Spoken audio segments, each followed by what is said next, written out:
Ele chegou no Brasil porque o meu pai, que tinha uma cabanha muito organizada e também costumava frequentar os leilões da Argentina e do Uruguai, ele achou que era conveniente começar a vender a produção dele em leilão. Por isso que ele contratou em 53 por primeira vez um leiloeiro uruguaio, famoso, muito bom, para vir fazer o primeiro leilão da cabanha Julieta. Veio para a Argentina e Uruguai. A Bacia do Prata foi que trouxe os leilões para cá. Nós os copiamos. Aí começou os leilões e eu vinha todo ano para ajudá-lo, para acompanhar os leilões.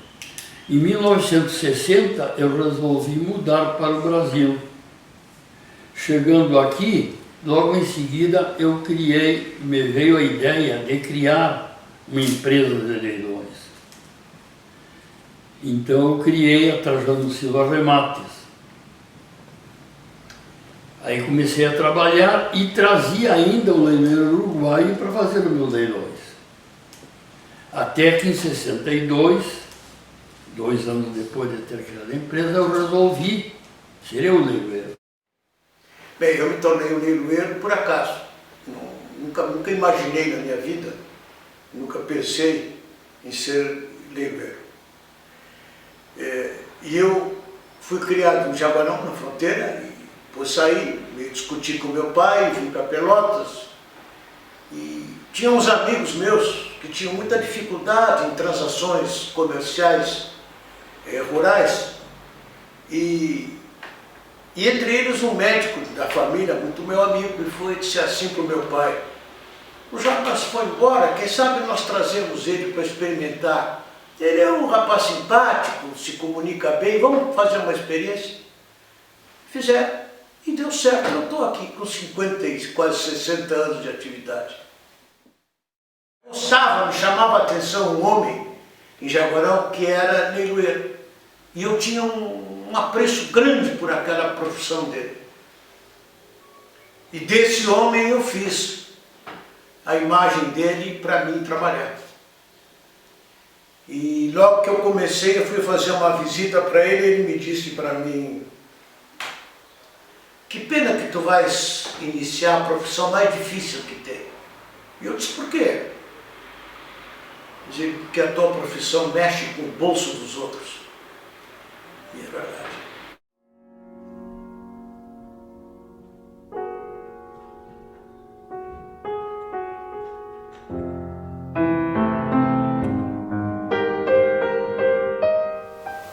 Eu tinha fazenda em Pirajuí, que é perto de Bauru, e sempre frequentei as exposições de Bauru.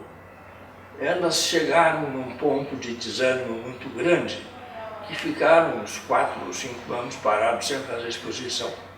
Um dia voltaram a fazer exposição lá e eu fiquei muito entusiasmado. Mandei animais e fui lá também, acompanhando os meus animais. E lá, dentre as programações, tinha um leilão de cavalos. Mas não tinha recinto, não tinha nada. Na pista de desfile, os cavalos eram puxados ou soltos, e trepado na cerca, o Trajano Silva leiloando, que eu fiquei conhecendo a primeira vez, fui apresentado a ele, e meia dúzia de compradores também de pendurados na cerca, a maior informalidade possível.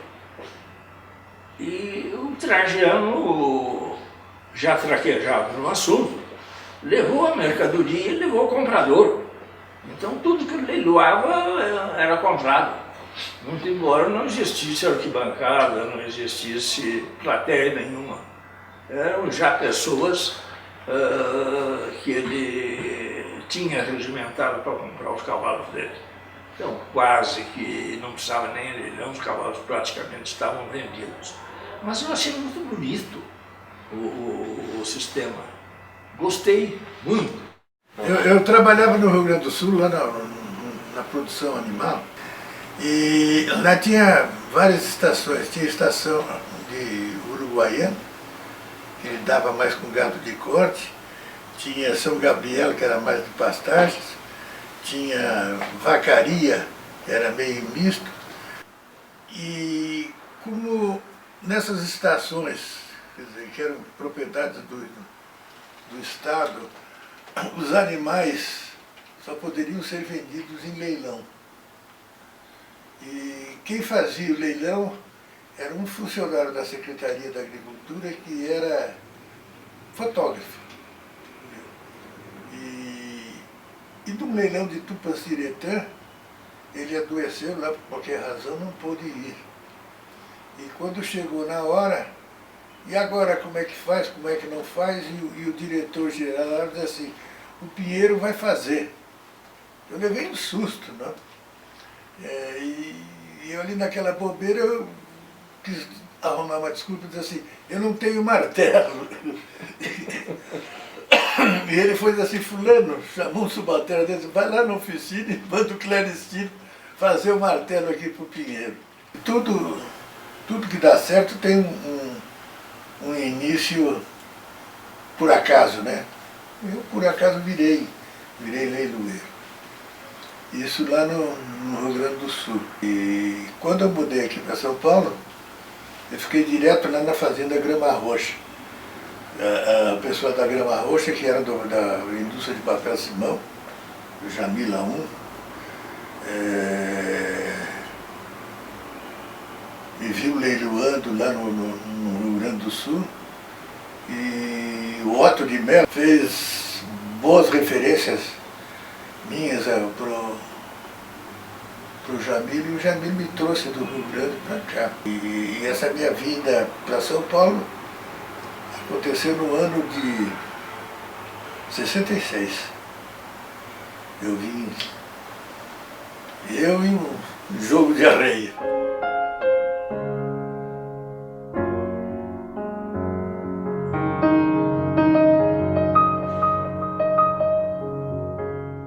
Para o Rio de Janeiro fazer um curso de dicção e oratória, uma professora famosa,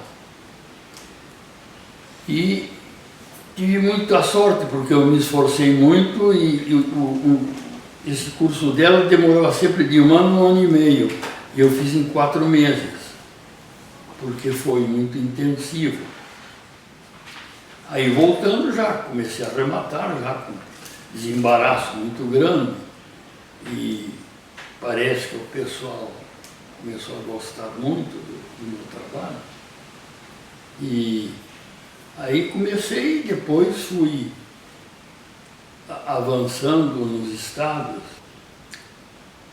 Minas Gerais não tinha leilão, e a secretaria resolveu organizar o primeiro leilão lá. E a secretaria veio a Porto Alegre assistir os leilões na exposição de Menino Deus naquela época. E assistiram já nesta época, já tinha o Jarbas já começou a trabalhar, o Heitor Costa Duarte, que já morreu, e me escolheram para fazer os leilões em Minas. No Paraná foi a mesma coisa, lá também veio assistir em Porto Alegre, também me escolheram, me convidaram para ser um leiloeiro. Já fui ao Uruguai, já assisti leilões com amigos meus, na Argentina também. Nós copiamos muita coisa deles, mas hoje nós estamos na frente deles. Eu perguntei ao Trajano, você poderá me dizer, ou me dar, os 10 mandamentos que são necessários para um leilão ser vitorioso, bem-sucedido? Ele se dispôs a isso, e eu reuni 10 criadores de Nelore numa mesa de bar com o Trajano, e ouvimos dele os 10 mandamentos necessários. Também obtive daqueles amigos o compromisso de aceitar um dos mandamentos que o Trajano dizia, que era você se sujeitar ao preço de mercado, a você deixar de ser o determinador do valor do seu animal e confiar no preço que o mercado dava para essa mercadoria.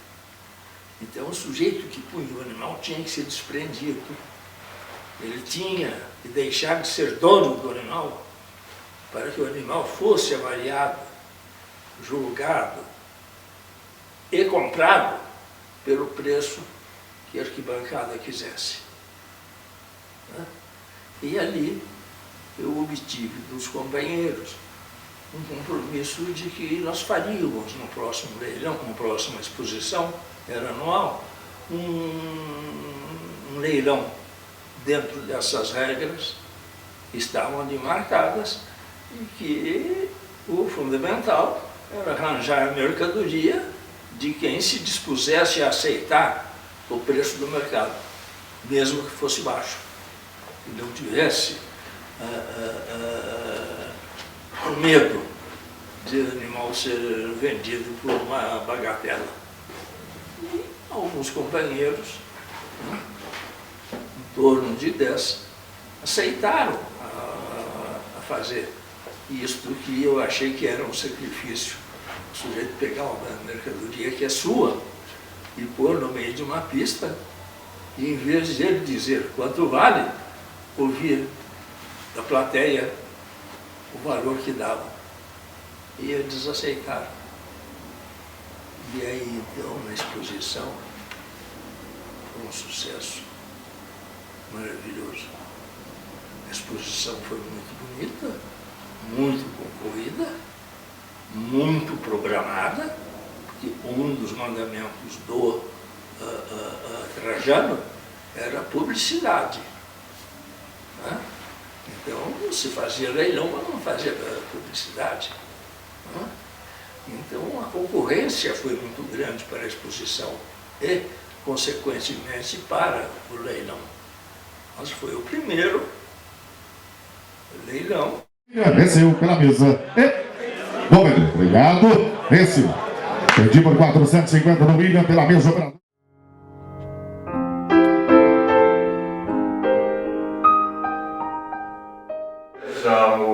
Com os leitores do Rio Grande do Sul. Era o seu Jarbas Quinor, era o Trajano, né? Então eles que vinham bater o martelo aqui. Então, com a evolução disso aí, foram aparecendo os leiloeiros. O pessoal, veio o Nilmar, veio o Daniel, foi vindo o Ademar, foi vindo o pessoal que vinha do rádio, entendeu? O Djalma, estava começando a aparecer o Nilson e o João Gabriel, e agora você já viu como é que é, né? Tá aí leiloeiro para tudo quanto é lado. Depois disso aí, veio o tio Gerson, né, que estava vindo da Argentina, trouxe essa forma de comercialização, associou com o ato, fizeram a remate, que também deu um desenvolvimento enorme nisso aí, viu? Os leilões de gado devem muito a esse pessoal, ao Sérgio Pisa, ao tio Gerson, ao Ado. Então, com que? Com a lisura que ele tratava o negócio, com o respeito que ele tratava o negócio. E isso foi fundamental, na minha opinião, para o crescimento e para o desenvolvimento dos leilões. Não tinha recursos financeiros, eu não podia comprar muita terra. Eu me vali do tempo em que as terras eram quase que dadas. Mas o governo não dando mais as terras, eu não tinha capital para comprá-las pelo valor de mercado. E eu tinha uma fazenda muito bonita em Pirajuí, linda de morrer, que foi o sonho da minha vida, a minha passagem pelo Pará. E lá eu tive um gerente, muito meu amigo, e ele quando eu deixei de ir lá, eu falei, eu queria não trabalhar mais em pessoa física, pessoa jurídica. Eu vou montar uma empresa. E um dia chegou lá e ele disse, eu descobri um slogan, uma marca para a sua empresa. Programa. Progresso da Amazônia, Sociedade Anônima. O primeiro leilão nacional foi realizado pela BCZ, isso em 1972. Em 1973, observando que essa prática poderia ser bastante lucrativa, a BCZ cria um tatersal no Parque Fernando Costa. E ao longo da década de 70 e 80, a instituição esteve envolvida diretamente com leilões. Em 1980, a Leilopec, em parceria com a BCZ, passa a organizar os leilões da entidade. Os leilões feitos aqui no Sudeste e Centro-Oeste, como é o caso do Brumado, de Nelore ele é o mais antigo do Brasil, os leiloeiros eles vinham do Rio Grande do Sul. Então leiloaram, e eram grandes leiloeiros, né? Tiveram importância muito grande. Eles foram professores dos leiloeiros nossos que estão aqui hoje. Trajano Silva, veio o Jarbas Quinor, veio o Pinheiro Machado, que hoje mora em Avaré e é um grande amigo. E eles foram então os leiloeiros que começaram essa história de leilões aqui no Sudeste e Centro-Oeste.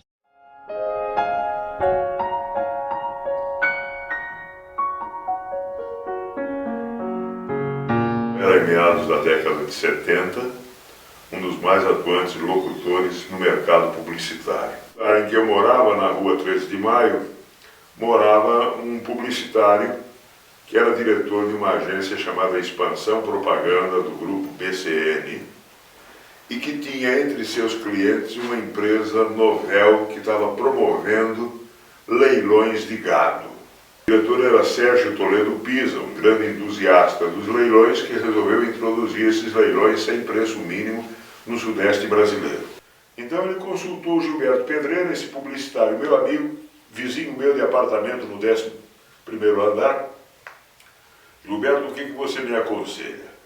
Apanhar um técnico de pecuária e ensiná-lo a falar, a se comunicar, ou buscar um profissional da voz e ensiná-lo algumas coisas sobre pecuária? E o Sérgio me explicou com todo aquele entusiasmo o que ele vislumbrava como um leilão, que o leilão transformaria a comercialização da pecuária. Eu achei isso interessante e topei. A Remate, a empresa leiloeira aqui, é a única empresa que fez nosso leilão. Vai fazer 40 anos hoje. Ela foi fundada para fazer o leilão Brumado. Ela foi fundada pelo Ado, meu irmão, o tio Gerson Prata, e tinha o Cadu Novaes e o Marco Antônio Raduan, que depois venderam a parte e ficaram o tio Gerson e o Ado, e entrou o Ivan Castejon. Mas enfim, para vocês terem uma ideia de como era no começo, não existia leiloeiro aqui no Sudeste e Centro-Oeste, leiloeiro rural. Não existia. Os leilões no Brasil só existiam no Rio Grande do Sul, pela a proximidade da Argentina, do Uruguai, era uma tradição já deles fazerem leilões. O Gerson Prata, que era tio do Ado, morou na Argentina há muitos anos, tocou uma fazenda, tinha uma fazenda de Nelore lá, e ele tinha vendido o negócio e veio para São Paulo e não tinha, estava meio procurando alguma coisa para fazer, e falou com o Ado. Então eu fiquei sócio dos dois na Remate, mas eu não tinha na parte assim, administrativa e operacional. Eu era sócio porque eu era amigo e estava lá, mas eles que tocavam a Remate. Eu participei da constituição da Remate em função do meu relacionamento pessoal com o Ado. E quando na constituição da Remate, quem trouxe a ideia do leilão foi um tio do Ado, o seu Gerson Prata. O seu Gerson Prata, até então, fazendeiro e produtor rural na Argentina, onde a prática do leilão era corriqueira. E o seu Gerson, tio do Ado, com quem tinha um convívio muito estreito, o seu Gerson trouxe a ideia para a implantação de uma empresa de leilões rurais. E o seu Gerson que trouxe a ideia. E o Ado abraçou a ideia do seu Gerson Prata. E o Ado tomou a iniciativa para a constituição da Remate Leilões. O Tunico e eu somos assim uma segunda geração, né?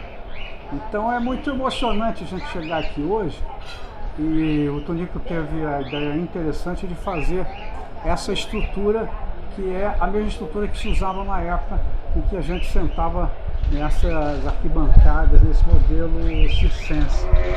Então a gente olha para isso aqui, não há como não lembrar do Sr. Rubico, do Orestinho, do papai, esses pioneiros, porque esse leilão começa com a consolidação do Nelore no Brasil. Ele faz parte dessa história e esses homens foram esses pioneiros. Bom, eu na verdade comecei a conviver com os leilões a partir de 1975, 76, quando o Odemar entrou nessa área como um dos primeiros leiloeiros, aliás, o primeiro leiloeiro fora do Rio Grande do Sul, juntamente com o Djalma, a começarem a trabalhar com os leilões aqui em São Paulo. Era uma novidade completa os leilões aqui, e a gente conhecia, quer dizer, eu acabei ficando conhecendo os leilões do Rio Grande do Sul. E até então os leiloeiros gaúchos é que vinham trabalhar em São Paulo. Era o Jarbas Quinó, era o Trajano Silva que fazia os leilões no Jockey Club. O Jarbas, que eu acompanhei, meu primeiro leilão pela DBO, acompanhei, foi o leilão do Brumado há 39 anos atrás. A partir de um criador de gado leiteiro, com quem eu me encontrei no Parque da Água Branca, e ele disse, você não imagina, estive nos Estados Unidos e tinha um recinto do leilão, ao lado tinha um hotel. Passei o dia inteirinho vendo gado, tá? Daí saí, meia hora, fui lá, tomei um banho e já voltei para o leilão, não perdi tempo nenhum. Essa ideia, eu voltei conversando com o Odemar, com o Paulo e com o Sérgio. Falei, olha que o cara falou assim. Por que a gente não faz o leilão no hotel? O Sérgio Pisa saiu nessa tarde, fim de tarde, ia passando, viu a placa no alto, Hotel Maxud, inaugurando naqueles dias. Voltou e disse, tá aí. Pronto, o Paulo meteu rápido, como sempre, correu no Maxud, fez contato e daí a coisa toda evoluiu. E nós tivemos então o primeiro leilão desta fase de leilão show.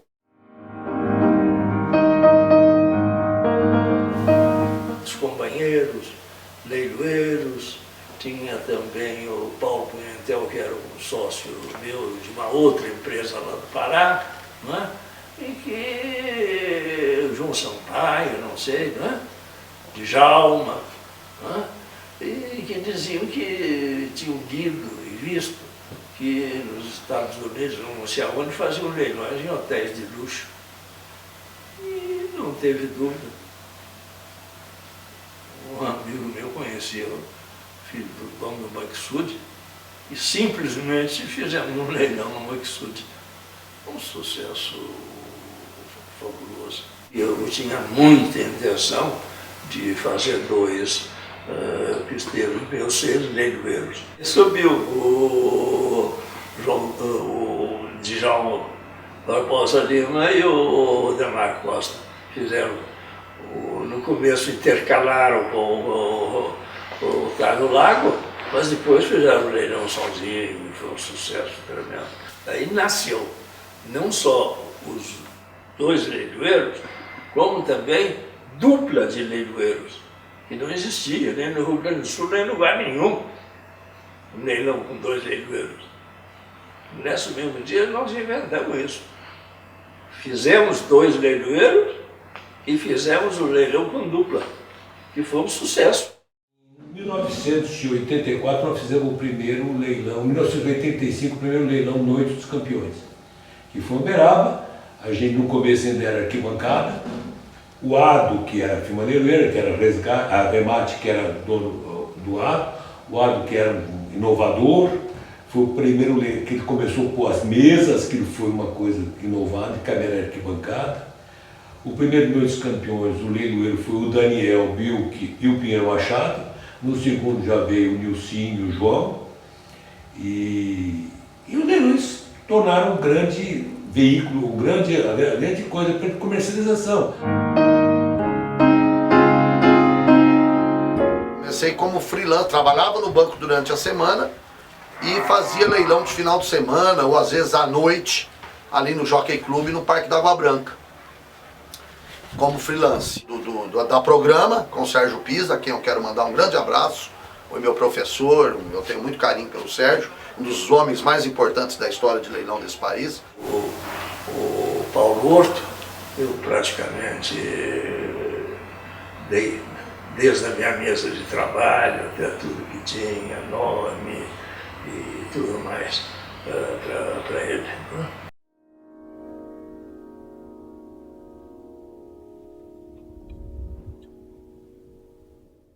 E aí foram surgindo os leilões. Veio Noite do Nelore Nacional, Noite dos Campeões, Elo de Raça, Naviraí. Né?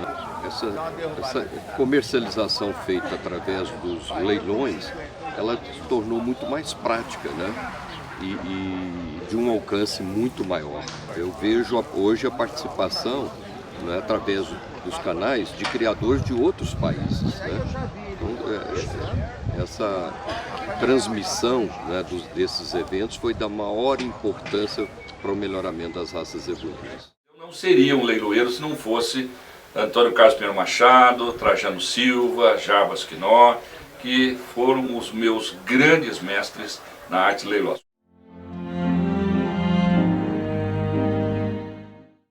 Quando eu cheguei em São Paulo, que comecei a fazer os leilões de quarto de milha que eu fiz em Mangalá eram feitos nos melhores teatros que tinha, e, enfim. Maxud, eu fiz um de quarto de milha lá. Então, as coisas, foi aquele divisor de água. Bom, o cavalo não é só para mangueira, o cavalo pode ser também no teatro. E foi.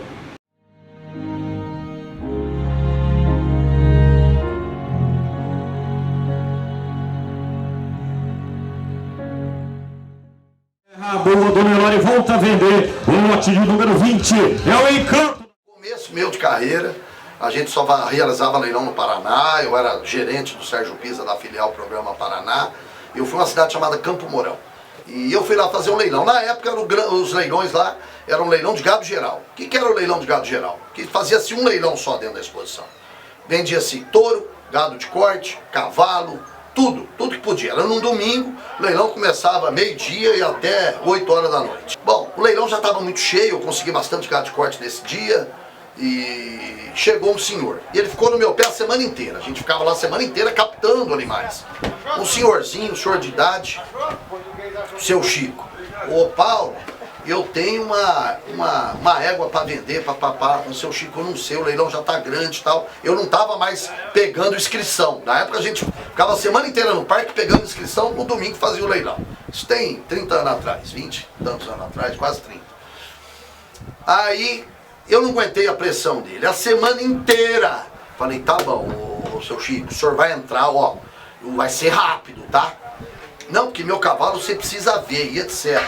Aí ele me trouxe o cavalo para mim ver, e o cavalo deitava, dava a mão, fazia piruleta. Falei, puta, o cavalo do homem é diferente mesmo. Falei, seu Chico, tá bom, o senhor vai abrir o leilão. Falei, eu vou pôr logo o cavalo dele, faço aquela festa, aquela firula, abro o leilão, tiro e vou pro leilão propriamente dito. Ele entrou com o cavalo, puxando o cavalo. Quanto o senhor quer, seu Chico? Fala, ah, Paulo, eu não vendo meu cavalo por menos de... Fala, bom, dinheiro de hoje ele queria 5 mil reais no cavalo, valor do dinheiro de hoje. Assim, eu não me lembro os valores da época. Tá bom, seu Chico, 5 mil. Tá bom, seu Chico. Não, se não der 5 mil, eu não vendo, né, Paulo? Mas, seu Chico, eu acho que seu cavalo pega 25 mil. Vambora.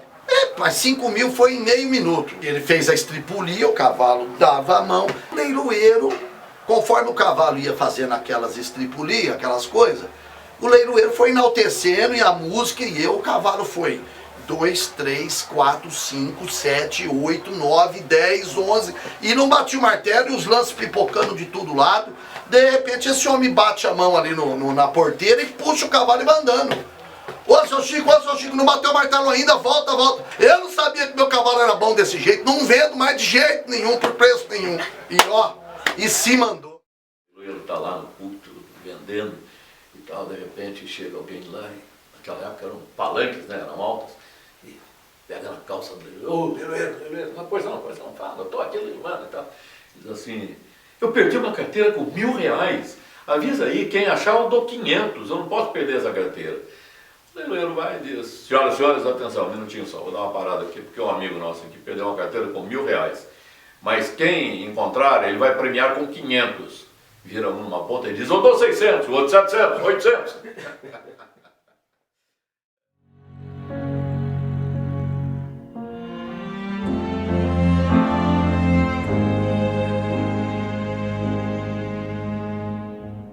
A gente que fala, quando eu piscar, você lança, né? Por favor, se eu tiro o óculos, tá um óculos escuro, né? Isso aconteceu muito, né? Os leilões do cavalo manga larga, organizados pela Programa, as inscrições foram numerosíssimas e a Programa estabeleceu que os 2 veterinários da Associação dos Criadores de Cavalo Manga Larga fariam uma revisão em todos os animais inscritos e colocariam as suas observações nas fichas de inscrição. E o Djalma no palanque, o Djalma presta atenção nas fichas, porque a gente ajudava um ao outro olhando nas fichas na frente se havia alguma coisa. E o Djalma percebeu naquela ficha a observação em caneta ponta porosa, de pena bem grossa, tá?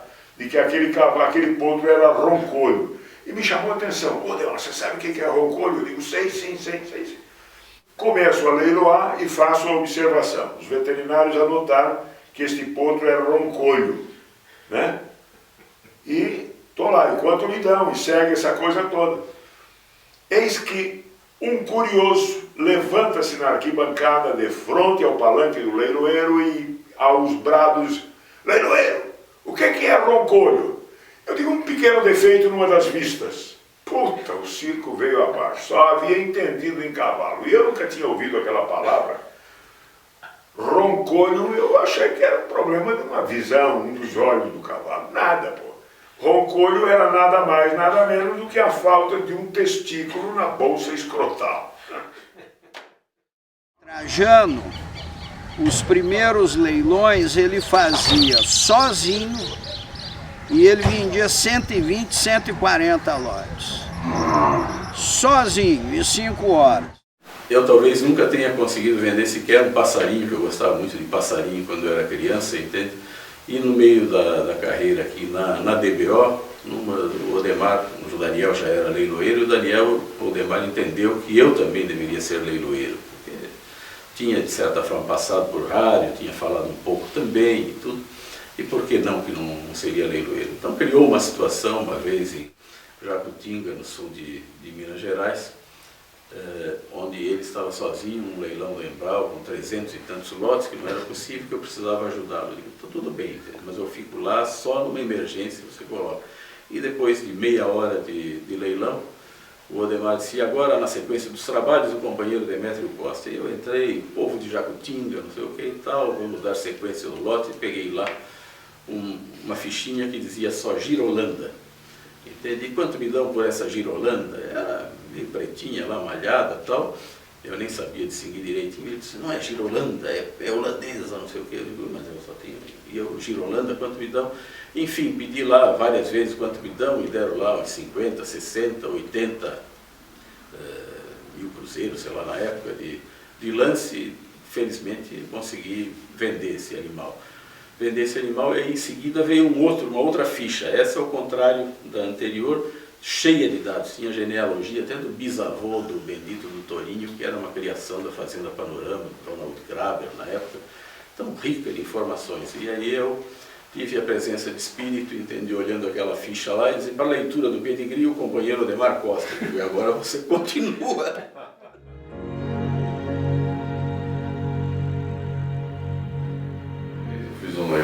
FEAPAN, Dia dos Pais.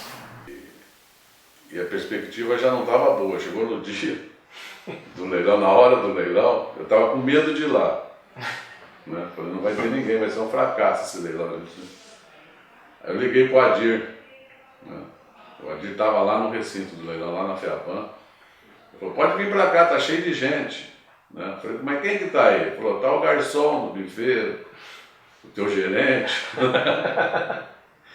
E aí eu fui, né, para prestigiar a turma, para passar vergonha junto com eles lá. Né? Cheguei lá, não tinha ninguém, nenhuma pessoa.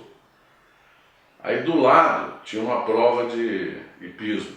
Então nós fomos, e o pessoal passava em frente ao recinto do leilão para ir para a prova de hipismo. Então nós começamos a convidar a gente para beber cerveja. Né? Aí entrou um casal, um rapaz que eu conhecia. Sentou lá na mesa, pediu uma cerveja, eu falei, vou lá falar, ele chama Ricardo. Né? Eu falei, Ricardo, obrigado pela presença. Ele falou, Duda, não anima comigo não, que eu não vim comprar. Eu acabei de separar da mulher e vim aqui beber todas.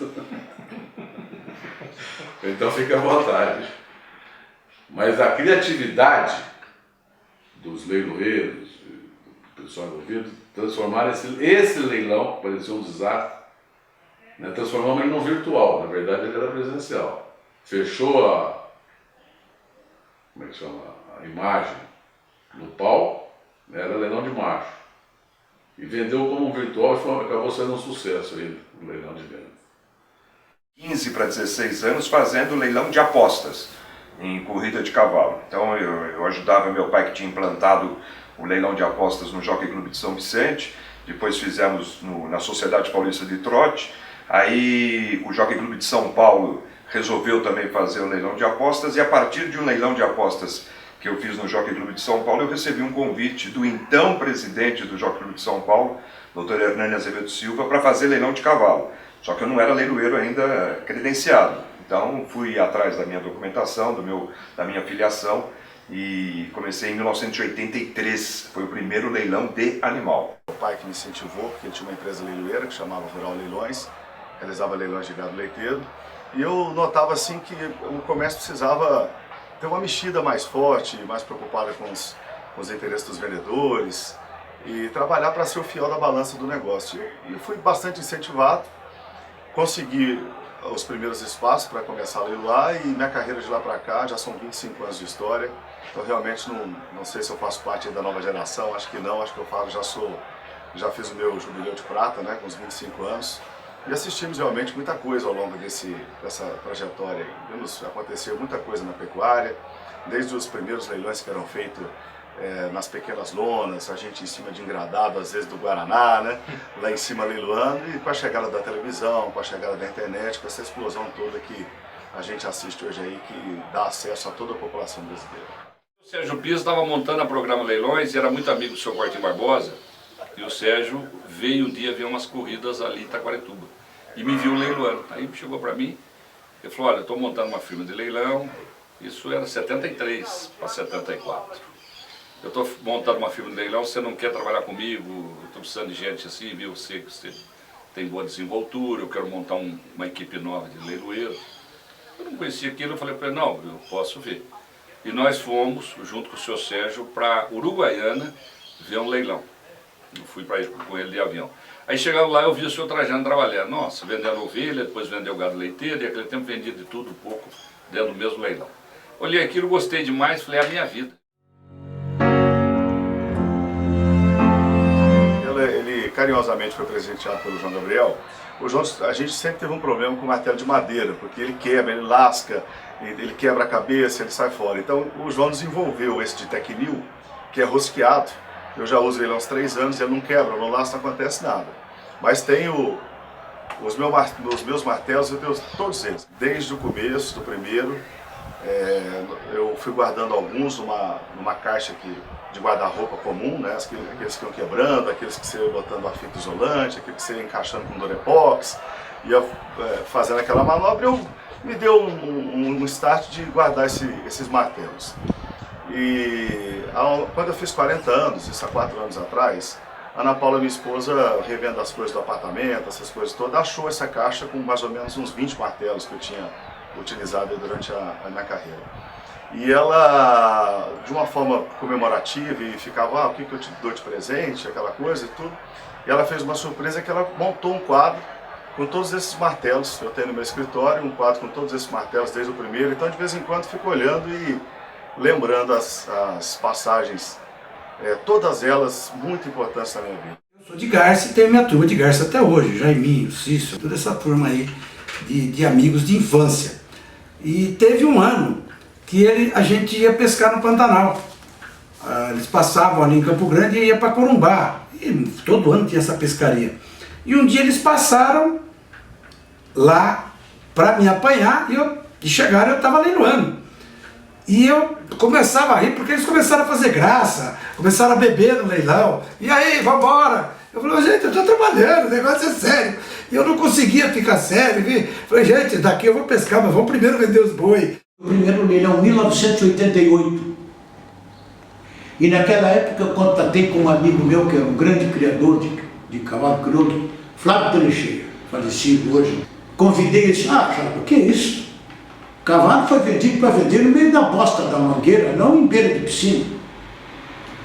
No ano seguinte ele trouxe uma égua e bateu o recorde de preço. Já quando eu cheguei em São Paulo, que comecei a fazer os leilões de quarto de milha que eu fiz em Mangalá eram feitos nos melhores teatros que tinha, e, enfim. Maxud, eu fiz um de quarto de milha lá. Então, as coisas, foi aquele divisor de água. O cavalo não é só para mangueira, o cavalo pode ser também no teatro. E foi. Ele contratou um conjunto, uma banda paraguaia, né? E à tardinha tinha os currais, também não tinha recinto de leilão. Chegava a banda num canto de um curral e começava a juntar gente. Ele esperava juntar um pouco de gente e aí começava o leilão. Passava 10, 15 minutos de leilão, enchia o saco, não sabia o que era aquilo e ia embora. Aí ele, daí a pouco, de novo, juntava a banda essa com arco paraguaia e tudo, vinha todo mundo, dele leilão. Na realidade, o meu trabalho acho que vai muito mais além do pisteiro, porque o bom pisteiro, o trabalho dele é aqui, agora, é antes do leilão, né? São os bastidores, é a mangueira, né? O acompanhamento das pessoas vendo os animais. Ali o cara já vai, o bom pisteiro levanta o comprador dali. Ele vai procurando ali, vai se formando, já chega do lado da pessoa, talvez ele não conheça, começa a falar do animal e logo ele já está conversando e virou amigo do comprador e lá dentro ele já sabe quem vai comprar. Então o bom pisteiro, ele começa a vender o gado antes do leilão. Os alunos de nutrição animal. Valeu todo o povo aqui, quanto vale, quanto eu tenho. 300, obrigado, 20, obrigado.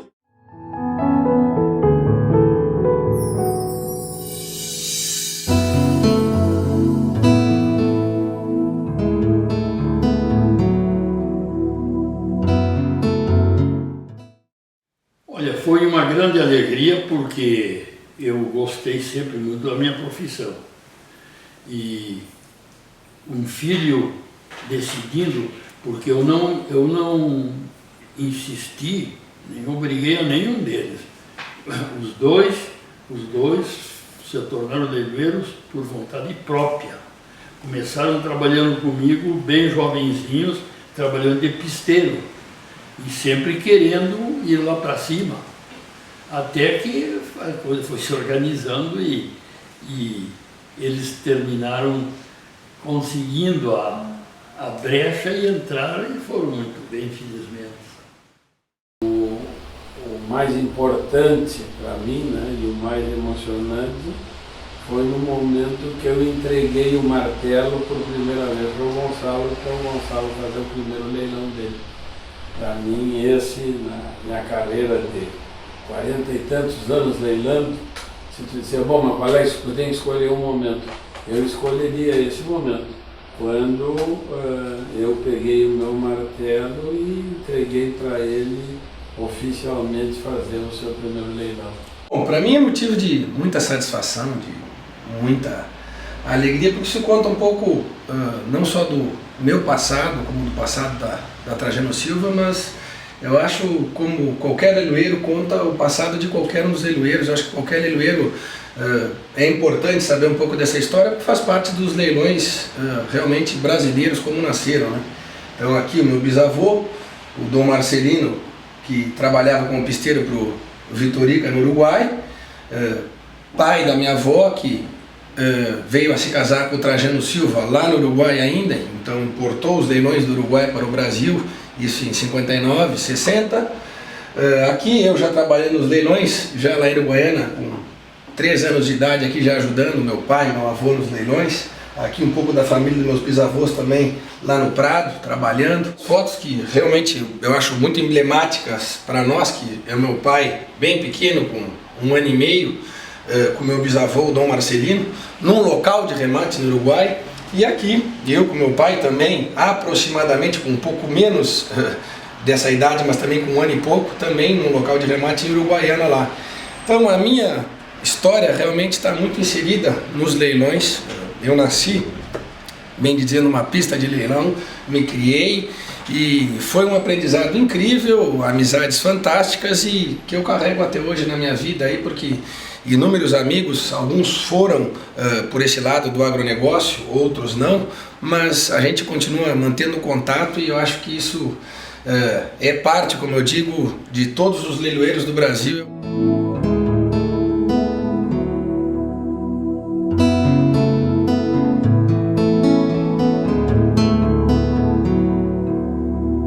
Em casa almoçando e ele estava tirando zootecnia. E na mesa eu comecei a falar que os meus 4 filhos, eu mexia ainda, os boludos, e nenhum pegava o martelo. E ele foi dizer assim: pai, eu sei que tu está dirigindo isso para mim, porque eu estou estudando zootecnia, mas eu não tenho condições de ser leiloeiro, eu não tenho condições de fazer isso que tu faz, que eu acho espetacular, que é como um palhaço que domina o circo. Como é que é? Dizer, no bom sentido. Eu acho que eu não tenho condições de dominar o público como tu dominas. Então, não tenho esperança, porque eu nunca vou ser leiloeiro. Eu tinha esperança nele, acreditava. Eu tinha um amigo meu, que era muito amigo dele, e ele foi fazer uma viagem para fora, para os Estados Unidos, e eu combinei com esse amigo meu, que ia fazer um leilão do estabelecimento. E vamos fazer uma coisa, deixa comigo. Então armamos o seguinte: tinha um jornal que circulava naquela época no Rio Grande do Sul, e na véspera dele chegar, nós botamos no jornal o remate dele, os leiloeiros que iam atuar e o nome dele. Quando chegou, esse amigo entregou: vai estar aqui o jornal para você ler. Saí no aeroporto, e ele olhou, Jarbas Quinório e Eduardo Quinório. Bom, mas meio à força ele foi, então eu, naquele mesmo dia, passei o martelo para ele. Eu diria que não houve uma passagem, houve isso sim, ele me estendeu a mão e me trouxe para dentro de uma profissão que hoje é a profissão que eu abracei e que eu tenho muito orgulho de exercê-la, né? Onde eu também pude desenvolver um trabalho que eu considero, dentro das minhas limitações, bom. Eu tive e tenho por trás de mim hoje nomes importantes da pecuária do Rio Grande do Sul, de alguns outros estados que me apoiam, que me contratam, que me solicitam, enfim, isso nos enche de orgulho, mas também nos transborda de responsabilidade. Eu ficava olhando, rapaz, o pessoal do Sul lá, que primeiro, né, o Marcelo e o Gonçalo já vem de Sotrajano. Eu ficava com uma inveja boa daquilo, rapaz. Falei, tomara que meu filho queira fazer, eu só tenho orgulho, né? De poder passar um leilão para ele, que dentro da terra boa aqui, e eu ficar na retaguarda cuidando de tudo, e o João já ir lá para frente do palco. Bom, como meu pai falou, ele começou trabalhando com leilão em 77. Eu sou de 88, então eu já nasci dentro desse meio, né? Já nasci com meu pai trabalhando e construindo tudo em cima de leilão. Eu comecei muito novo, 6, 7 anos, final de semana que eu não tinha aula, eu ia para leilão. Comecei entregando boletim, as moças iam colher as assinaturas, eu juntava as boletas dos compradores e levava ao escritório. Depois trabalhei no manejo também, diretamente no manejo. Aí eu comecei com 11 anos a fazer pista. Comecei a fazer pista E aí também era o meu hobby. Tinha leilão de dia de semana e eu chorava, brigava, porque eu queria faltar na aula para poder viajar e fazer o leilão. Anos atrás, eu comecei nós temos, enfim, tem toda a estrutura nossa lá na Central Leilões, eu comecei a praticar. Final de semana que não tinha leilão, eu ia lá, ligava na televisão com o filme do gado, ligava o som do estúdio e comecei. Aí depois de uns 2 meses praticando sozinho, eu chamei meu pai, falei, pai, vem cá, vem ver, como é que tá? Onde eu melhoro, onde eu paro, onde eu faço mais, o que eu posso fazer para melhorar? Aí quando foi aí nós estamos em 2015, 2013, eu comecei a leiloar.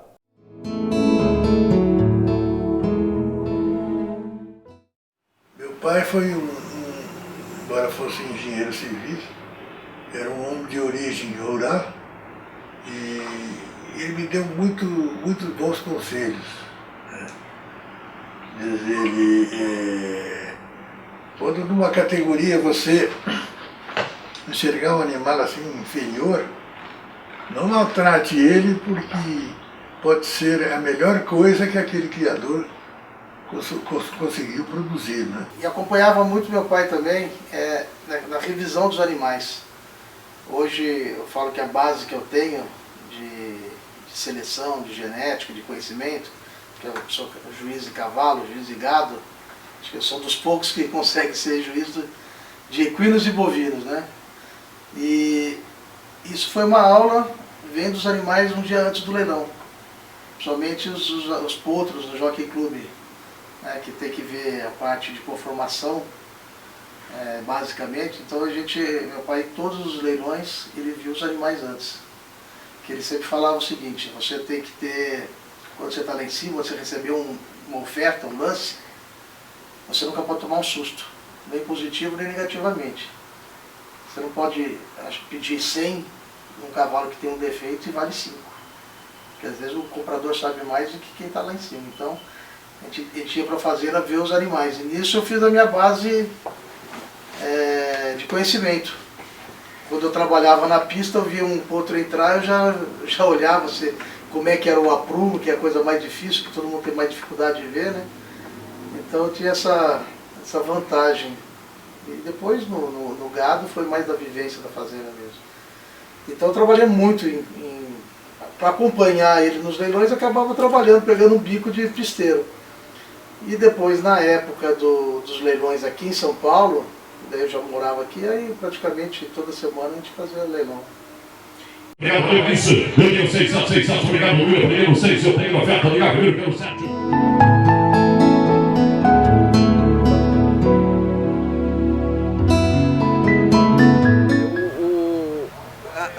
A ajuda do leilão foi uma coisa fantástica, porque o criador naquela época, ele vendia o gado na fazenda.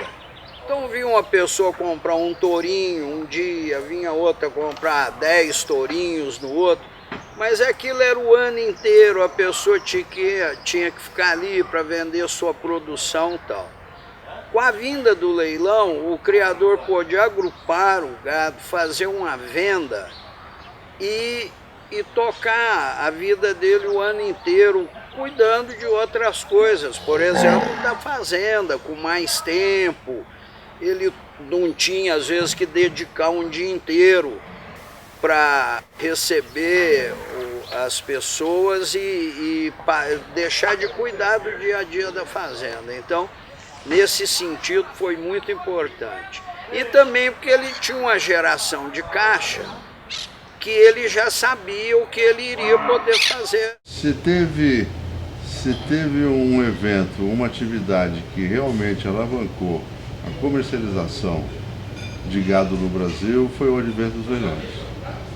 Os leilões como nós conhecemos hoje, ou como eles eram na década de 70 e 80, que tiveram essa transformação moderna de hoje, mas voltando aos anos 70 e 80, os leilões realmente dinamizaram a comercialização muito. Foi uma grande alavancagem, aonde tanto o gado comercial, o gado de corte, como reprodutores, realmente revolucionou, porque até então eram realizadas vendas diretas, vendas nas fazendas, vendas nas exposições, em momentos realmente muito restritos para ter uma definição de preço e ter uma definição da oferta e da demanda. Os leilões rurais colocaram a Amazônia na legalidade. Aqui, quando se faz leilão, quando se vai para o martelo, se mostra não só a força do trópico úmico, se mostra a força de onde tem legalidade, de onde se tem reserva ambiental, e num estado que nem o estado do Pará, que tem 24% de área antropizada e 76% de reserva. Leilão, a forma de legalizar a comercialização do seu gado. E principalmente o agronegócio, a pecuária, ele precisa ter escala. É óbvio que os animais diferenciados, eles têm o espaço deles, os grandes leilões de elite, com poucos animais. Mas a média geral de comercialização do país é em escala, né? E a escala precisa do leilão, precisa do leiloeiro. Um dia desse eu falei uma coisa que é muito interessante. O leiloeiro de hoje é o mascate de ontem. É ele que ajuda a levar essa genética espetacular que os criadores fazem em todos os cantos do Brasil. Então, a leiloeira, junto com o canal, junto com o frete, né, que esses leilões costumam dar, isso dissemina a genética para tudo que é lugar. O Brasil passando uma fase de decisões importantes e hoje o setor agropecuário é o setor, parece, mais fortalecido de toda essa estrutura nossa. Nós somos hoje o maior país, né, de pecuária praticamente do mundo, de comercial do mundo. Já visto até a abertura do mercado agora para os Estados Unidos, e para os Estados Unidos vai vir Japão, vai vir tantos outros países.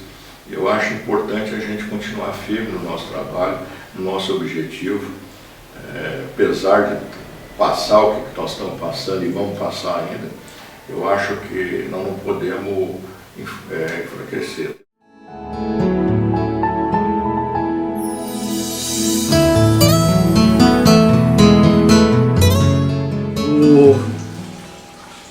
O leilão possibilitou muita gente, como eu, que não era do ramo, a gente conseguir vender o gado, porque ninguém sabia que eu criava, eu estava começando a criar. Porque as vendas, ou era uma fazenda, e nesse caso você precisava ser conhecido, né? Ou então se vendia nas exposições. Você levava alguns animais, ficavam nas argolas e vendia ali durante a exposição, mas eram meia dúzia de touros, 10 touros, 20 animais, não dava para vender uma quantidade grande, né? Ou na fazenda, recebe a pessoa, às vezes ficava o dia inteiro, o dia tudo, não comprava nada, né? Era uma coisa muito vaga, muito sem objetivo. E que com certeza não alimentaria a venda de muitos empresários, vamos dizer. Eu acho que o leilão permitiu que muita gente com outras ocupações, né, participasse da vida pecuária do Brasil. Leilão é uma forma democrática de dar oportunidade a todos que nos visitam, no mesmo momento, disputar, escolher, porque o volume que se coloca em pista é muito grande. Então eu considero uma ferramenta indispensável, pelo menos para a nossa empresa. Ao apresentar volume expressivo de animais, com informações, com localização, genéticas, dados, e principalmente criando condição para quem tem outras atividades ou quem tem menos tempo, ou aqueles que têm um volume muito grande de negócio, possam buscar nesta ferramenta o que lhes falta de estar batendo na porteira de todas as propriedades. Eu acho que o leilão, além de organizar a comercialização, prestou uma ajuda muito grande no melhoramento genético também. Por quê? Porque começou a mostrar que quem produzia melhor, quem era mais organizado, tinha melhor qualidade, recebia melhor remuneração, recebe melhor remuneração. Isso é assim até hoje.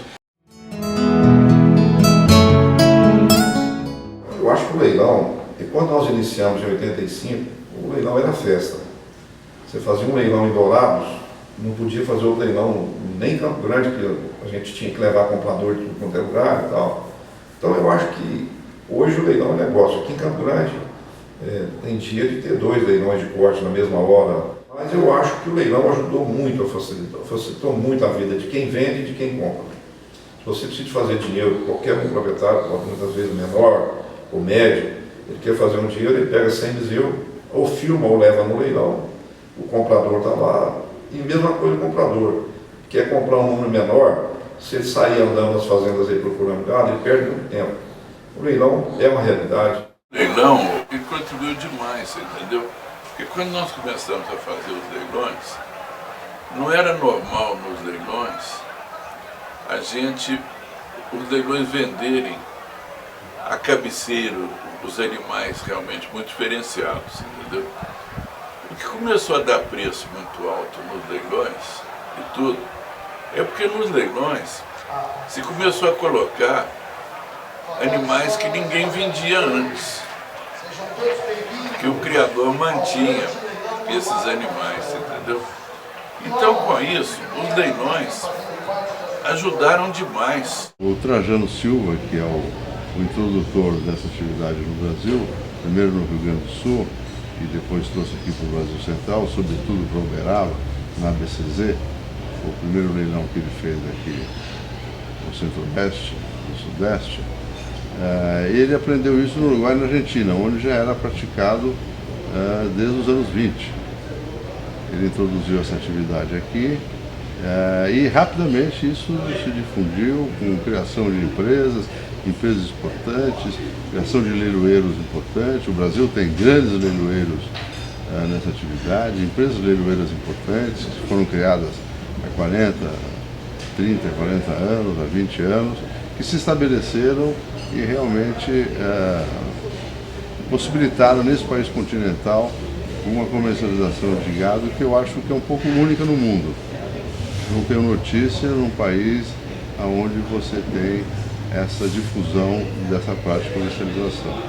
É uma forma de comercialização que favorece todos os lados envolvidos, né?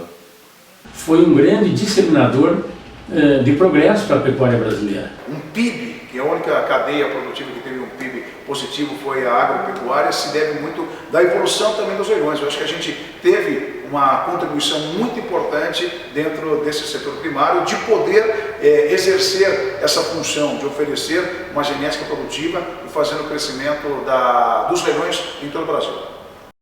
O leilão contribuiu enormemente para o desenvolvimento da agropecuária no Brasil, ajudando o Brasil a melhorar a parte genética dos animais. Porque o criador trazia os seus animais, ele viu que estava mal, ele viu que os seus animais não eram iguais aos outros, então ele voltava para trabalhar e voltava para melhorar a parte genética do seu rebanho. Acho que a pecuária hoje, sem o leilão, ela ficaria faltando uma perna para caminhar. Porque o leilão hoje, você tem vários pontos positivos no leilão. Primeiro, a disseminação da genética através do leilão. Então todas as pessoas que estão, todos os pecuaristas do Brasil, ele tem condição de adquirir genética através, por causa da modalidade de leilão, principalmente a televisão. O leilão representa uma evolução dentro da comercialização de bovinos e outros produtos. E aconteceu que o leilão, a prática do leilão, eu não sei se ela aproxima, ela tem a virtude, o leilão tem a virtude de trazer, de aproximar vendedores e compradores. E isso, a dinâmica da comercialização muda completamente. Ela adquire uma dinâmica geométrica. E faz com que, então, o produto seja valorizado.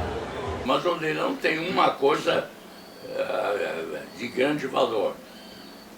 É que dá uma chance igual para todo mundo. E segundo, é transparente. Mas de qualquer maneira, o leilão promove a raça por causa da publicidade, vão conhecendo, vão comprando. Sempre é um sistema comercial universal. Nós lá da Fazenda Santana fazemos leilões há 26 anos. Anualmente, regularmente. E antes disso nós vendíamos na fazenda direto. E era uma coisa muito ocasional, era uma coisa difícil. íamos à exposição de Prudente, tentávamos vender lá, mas com o advento do leilão, fizemos leilões na exposição de Prudente durante muitos anos e fazíamos o leilão da fazenda. No começo, a própria Trajano Silva Leilões, através do Vadico, que nos ajudou, era uma coisa muito incipiente, começando e se organizando, e toda essa prática, criou uma prática dentro da fazenda, formou gente dentro da fazenda, criou um ambiente de comercialização na fazenda, que a origem disso tudo é o leilão, não é? E nesses últimos anos, nesses últimos 15 anos, nós temos a sorte de ter o Adriano Barbosa como nosso leiloeiro, que é também um assessor comercial, é uma pessoa que nós temos muita confiança e que nos orienta muito na comercialização, e ele é o dono do martelo nesses últimos 15, 16 anos lá na Fazenda Santana. A pecuária está se deslocando. Essas áreas aqui do centro-oeste estão sendo invadidas por culturas como soja, milho, cana, floresta, e devagarinho está expulsando a pecuária. Então a pecuária precisa realmente abrir novos horizontes. E a divulgação via leilão para atender o nosso público local, mas principalmente com transmissão, é fundamental para quem quer alcançar novos mercados. O grande é a liquidez que você tem. Existem casos de defesa mercadoria mesmo, mas quem quiser vender, leva e vende. Não existe leilão que não tenha lance. É muito difícil. E com esses cadastros, com informática, a inadimplência é muito perto de zero, não existe inadimplência praticamente nenhuma. A abertura de leilões, a expansão dos leilões, a democratização de leilões foi o que contribuiu para abrir o mercado, para a sistemática de leilão hoje é a mais democrática, né? A forma mais democrática de comercialização de animais. Eu acredito que os leilões contribuíram para a pecuária brasileira foi em questão de quantidade, que em todos os estados tem leilão, e a facilidade do pecuarista vender o seu produto. Isso hoje é uma realidade e a tendência é cada vez aumentar mais e o produtor vender mais em leilão. Trabalhar cada vez mais para que a pecuária vá crescendo no dia a dia, né? Porque houve esses crescimentos anteriores muito grandes e agora talvez mais lento, porque chegamos no ápice da pirâmide, mas nós temos que continuar com isso para não deixar isso acontecer. Mas sempre, nos primeiros anos, com muita simplicidade. Depois que começou essa festa que viraram alguns leilões. Eu participei de uma contribuição muito fundamental para a evolução da pecuária de corte e de leite também no Brasil. Eu sou protagonista com muita honra, com muito orgulho de uma fase que significou muito para o setor produtivo. O leilão transformaria a comercialização da pecuária. O leiloeiro, para mim, quando a gente entrega o nosso leilão para ele é o cara que tem que fazer um trabalho espetacular, porque se ele for mal, vai mal todo o ano de produção da nossa propriedade. O chefe agora que me define, eu tenho 750, bastava 50 reais de oferta.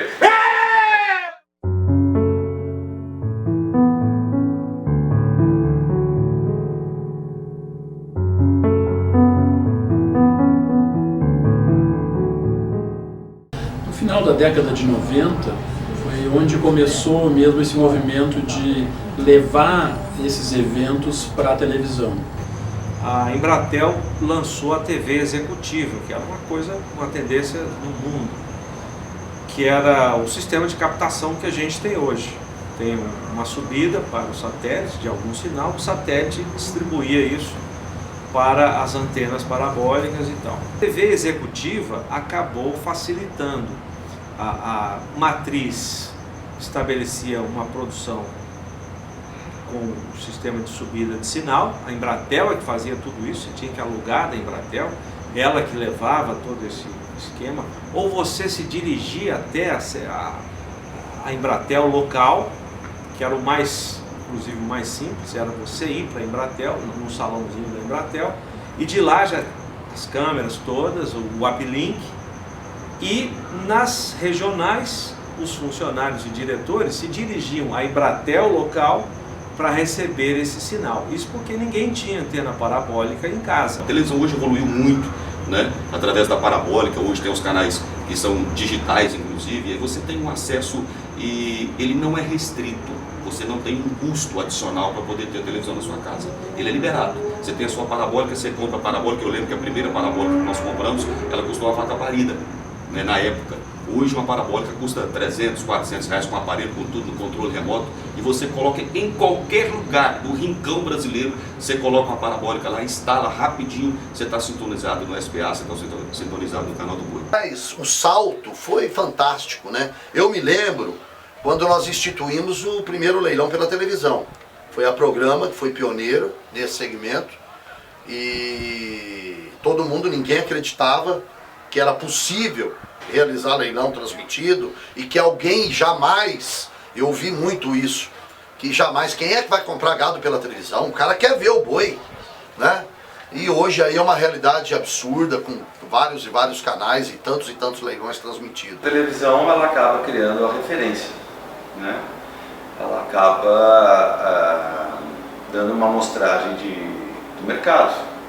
Se aquece, se esfria. Eu acho que nesse sentido é uma ferramenta importante num país do tamanho do nosso. E o Terra Viva, como ele atende uma carteira de clientes espalhada pelo país inteiro, a gente acaba tendo uma excelente referência do que está acontecendo em cada região.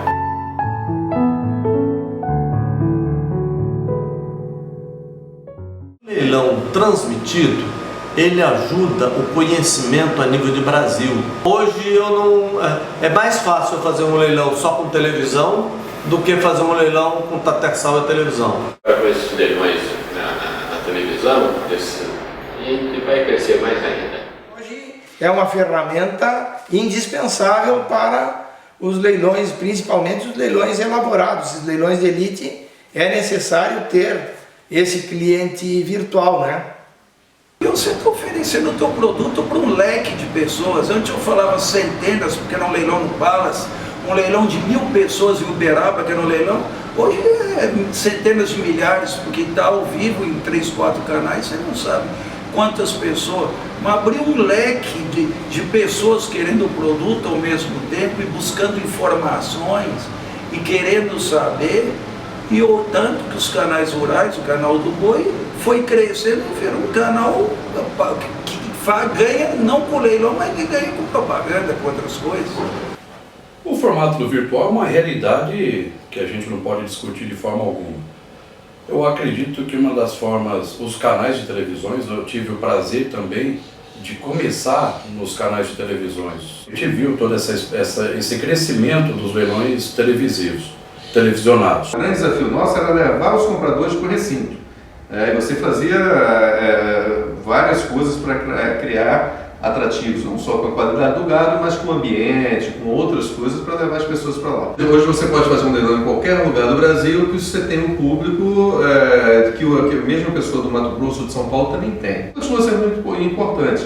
O leilão com as pessoas presenciais, ele tem um outro clima, ele tem uma outra pegada.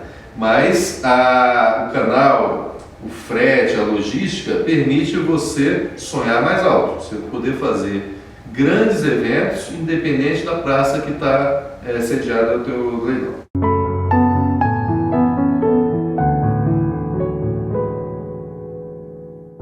Realmente o leilão, quando ele era só presencial sem a televisão, a gente já fazia esse catálogo de fotos, fotografava os animais e mandava. Os clientes, eles nos ligavam a mim e falavam, olha, eu quero que você me liga no lote 10. E eu tinha vários no Brasil todo, quero no 10, 3, 4, 5 no 10, outro no outro, outro no outro. E chegava na hora, o celular já estava, nós já estávamos tendo, era uma luta. Então a gente começava a brigar e vender pelo telefone, o leiloeiro gritando e eu falando, dá 1000, vai dar mais, dá não sei quanto, você cobra, não cobra, não quero mais, desligava, pegava outro, tinha uma equipe junto comigo, a gente vendia muito por telefone. Quando passou a transmitir isso, que ele pôde ver ao vivo o que estava acontecendo, aí a coisa deu um pulo muito grande, Entende? Aí essa exposição nacional de uma propriedade, de um aras, um nome, o efeito que surgiu da valorização de um aras, do nome de uma propriedade, foi fantástico. Grande momento, o da TV, né? E que foi, inclusive, a TV foi seguida, vamos assim dizer, da internet. Né? Leilões virtuais, leilões que talvez não sejam nem com um momento exato para começar e terminar como nós temos hoje, um leilão mais longo via internet.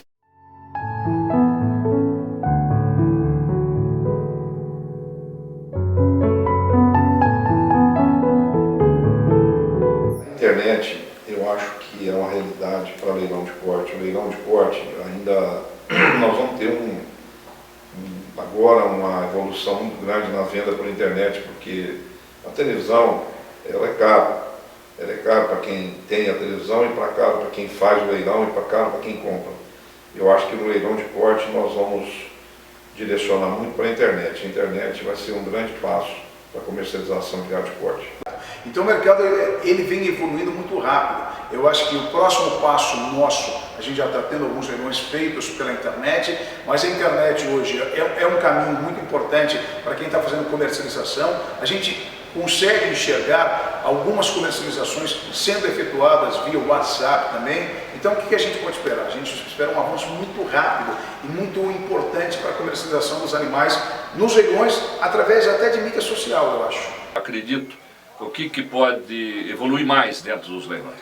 Nós vamos caminhando agora para o leilão pela internet. Então, é um caminho sem volta, eu acredito muito nisso, que assim que se estabilizarem os sinais, né, de Wi-Fi no Brasil, e isso tende a melhorar, vamos transmitir pela internet em tempo real. Está aqui transmitindo, como você está filmando aqui, o leilão está rodando, então qualquer lugar do mundo que eu tiver, eu acesso pelo tablet, pelo computador, pelo laptop, eu faço as minhas aquisições. A internet também já está começando pela internet, já temos há poucos anos começaram, mas eu acho que a internet vai ser o grande passo para os leilões também. Tem o presencial, vai ter a televisão, e a internet vai ser com certeza absoluta um outro segmento muito importante para o nosso segmento de leilões. A internet agora vem ajudar muito, isso está agregando em valores, facilitando o cliente. Eu vejo do seguinte, o futuro não é só no leilão, acho que todo negócio é a internet. Nós temos hoje vários veículos, as televisões e tudo, mas eu acho que a internet, pelo seu custo, tá? Pela sua praticidade, como você falou, pela abrangência, como é a televisão hoje. Mas eu acho que no final vai virar a internet. Hoje, eu amanhã até estou realizando leilão pela internet, que antigamente o delay, né, que a gente chama, você conhece muito bem, era de 10, 15 segundos. Hoje praticamente não existe. É irreversível. Não tem como não ser, se vai ser só internet, a televisão vai ter e tal. Eu acho que vai ser só internet. É a minha opinião. Não agora, mas eu acho que daqui a 10 ou 15 anos. Ou a televisão se quiser se adaptar a um esquema que a internet está colocando. Desde que o homem começou a se comunicar, as primeiras comunicações acabaram fazendo com que o homem começasse a evoluir. A evolução do homem passa pela evolução dos meios de comunicação, que são uma extensão do homem.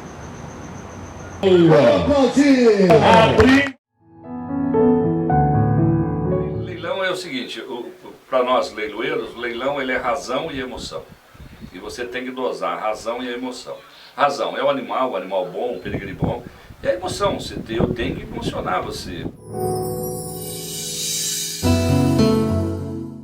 Faço por prazer, já sou aposentada, poderia já ter parado, moro bem distante da onde eu trabalho, né? Mas eu continuo porque gosto, estou fazendo aquilo que eu gosto. Tenho muito orgulho do que eu faço, sei, tenho os bônus, que é conhecer tanta gente boa espalhada por esse Brasil inteiro. E eu acho que a grande conquista minha é conhecer tanta gente, é conhecer tanto esse país. É estar aqui, é estar no Pará, é estar no Rio Grande do Sul, é estar no Goiás, no Mato Grosso, no Tocantins, na Bahia, em Alagoas e conhecer tanta gente boa, né? Enriqueceu tanto o meu relacionamento. Amo muito o que faço, me arrepio quando ainda toca disparada, quando entra um lote diferenciado, até de vez em quando eu mostro para as pessoas, olha isso aqui. E nós vamos aí mais 20, 30, 40 anos aí, com certeza, se Deus nos permitir. Entre a razão e a emoção, aconteceu a inspiração. E foi assim que nasceu a ideia do leilão Pecuária Solidária. Observando e tendo como foco os nossos leilões comerciais que sempre acontecem, eu comecei a ter essa percepção do lado muito social e de cuidado com projetos sociais que o produtor rural tem, o empresário, o pecuarista, as empresas de agronegócio como um todo, mas entendia que muitos deles, ou quase todos eles, queriam sempre ajudar e apoiar alguma coisa que fosse ligada à área social. Acontece que, junto com essa vontade, tinha sempre a preocupação da aplicação dessa verba, como que seria destinado esses recursos.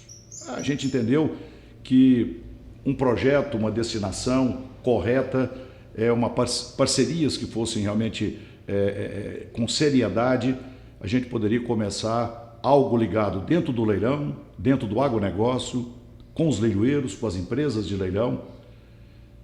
Nesse contexto, fazer algo voltado para a responsabilidade social.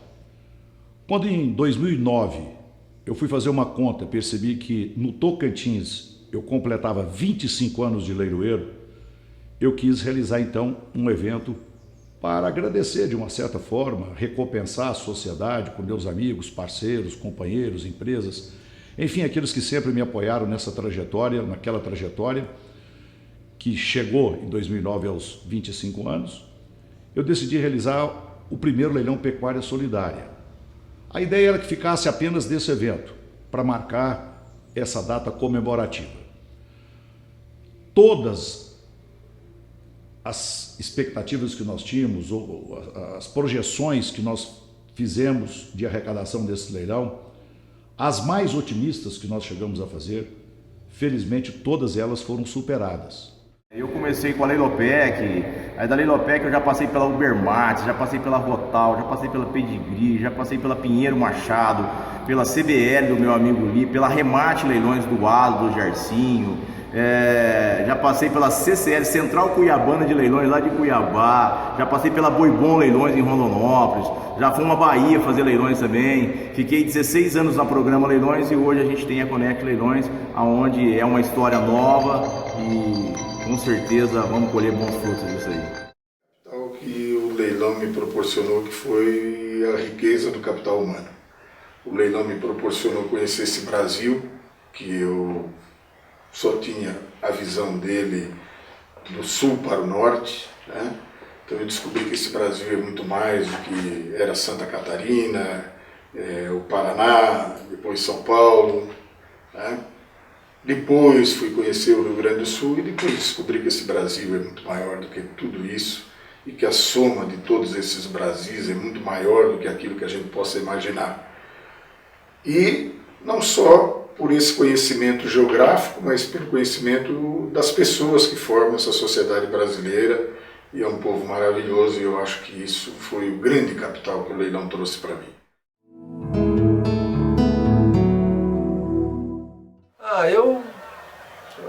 Esses dias eu tava num leilão, pequeno até, aí eu falei pra uma pessoa do meu lado assim, nossa, eu tô ansioso com esse leilão, eu tava lá em Itapetininga, no Zé Furtado.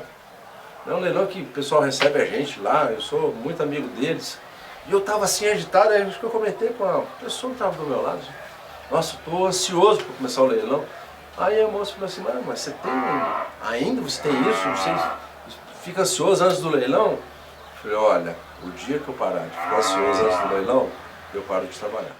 O que a gente quer sempre é mostrar que o leiloeiro, a empresa leiloeira, o produtor rural, o agronegócio, ele tem realmente um projeto social. Tanto é que o leilão Pecuária Solidária, nós passamos até agora o domínio, a patente intelectual desse nome, nós temos o direito de uso exclusivo da denominação leilão pecuária solidária, que eu considero também uma conquista para todos nós.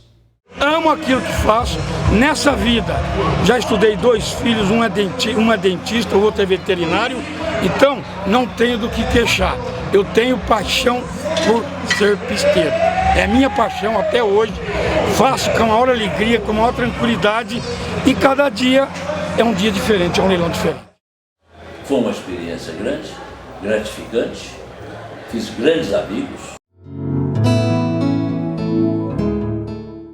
Me orgulho de ter exercido essa profissão. Uma jornada muito feliz em minha vida, onde o leilão é uma marca preponderante.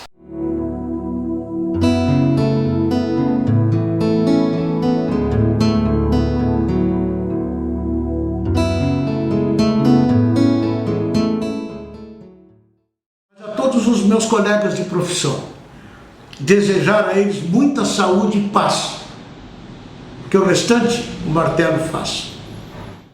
Rematador. E na passarela rústica inicia o lote individual ou total. E ao apresentar cada animal, fazendo demorada explanação, vai falando em imunidade, salienta também rusticidade, mostra atestado de fertilidade e a árvore genealógica na mão.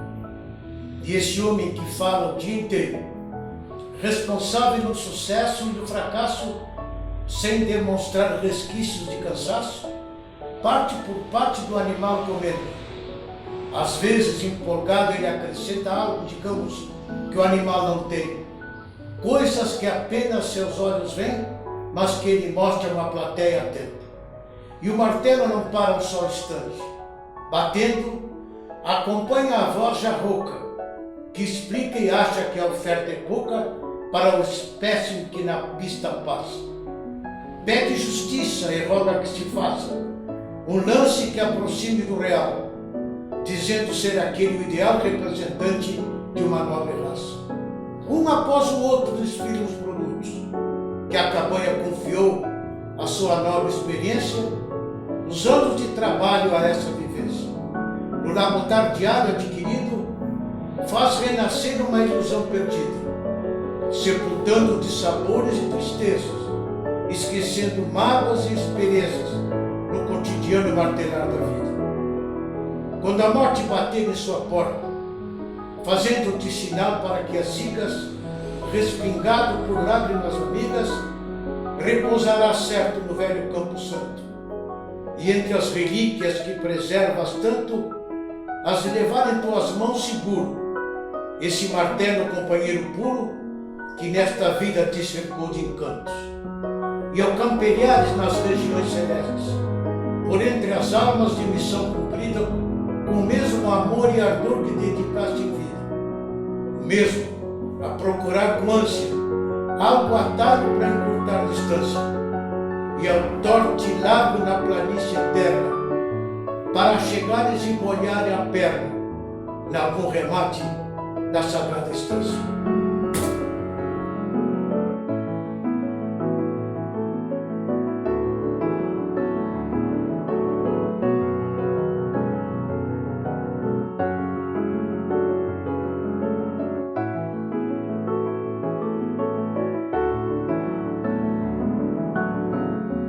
Making off. O que é King Off? Making off. É making. Ah, tá ótimo. Agora ele vai querer que filme também ou fechou aí? Não, aí tá fechado. Aí tá fechado. Tá ótimo. Tá bom? Sim, eu li. Eu li. Você fazia os leilões pra gente. Rodando. Nós estamos aqui com o Zé Olavo Borges Mendes. Falou ontem que era uma só, hein?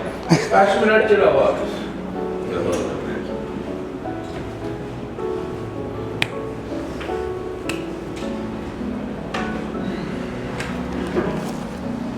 Eduardo, obrigado por você falar. Eu sei que você não fala, mas é importantíssimo esse depoimento seu.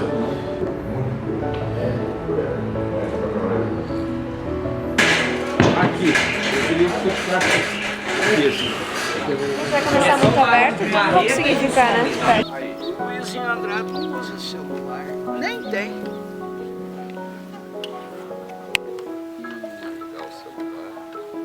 Pois é. Olha que composição, hein, João? Ficou bom? Ficou bom. Deixa eu botar aqui no lugar. Primeira que começou a trabalhar com isso. Ela tá desde o primeiro leilão do Pode sentar e soltar o verbo aí agora. Pronto, aí. Vai, fala as coisas que você lembra. Eu só quero que você fale como é que foi, desde o primeiro leilão. Chegando, leve o meu fraterno abraço ao mestre. E aí? 80 anos, aí quando quiser. Só vou pedir pra não tentar falar em cima do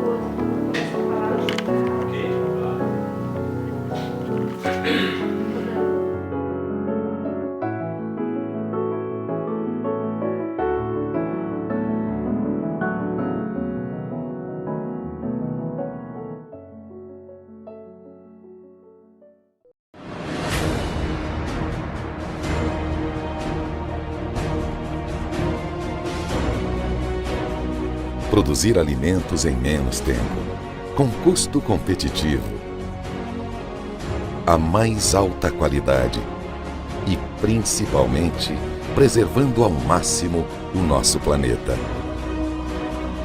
Estes são desafios que, em um mundo cada vez mais populoso, quente e poluído, podem parecer impossíveis. Mas aí surgem empresas que nasceram para desafiar o impossível, o improvável. Empresas com um chamado maior, uma busca incessante por desafiar o que ainda não foi feito.